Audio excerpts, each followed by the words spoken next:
Dalang sang sulat sang gobyerno sang Pilipinas ang CEO sang Meta nga si Mark Zuckerberg agud nga maghimo sang nagakaigo nga tikang batok sa fake news sa Facebook.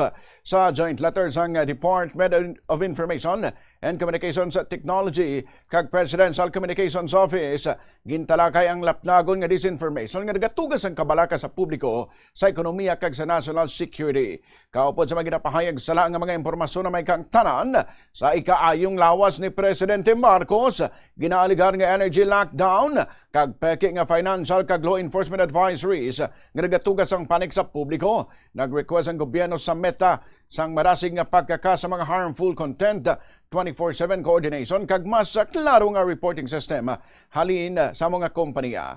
Naghatag lamang sang 48 oras ang gobyerno agud nga kumpirmahon ang pag-receive sa mga sulat kag 7 ka adlaw para masumite ang plano nga implementasyon. Naibalawan nga suno kay PCO Acting Secretary Dave Gomez, magapatuman ang mga inisang legal nga tikang kung mapaslawan ang Meta nga masolusyonan ang problema base man sa lahi sang pungsod. Yari ang pahayag ni PCO Acting Secretary Dave Gomez. Monitoring of social media and information ecosystems to detect and counter deliberate disinformation campaigns. Our ultimate obligation is to safeguard the stability of energy supply, protect consumers, and uphold the public's right to true and accurate information. Maraming salamat.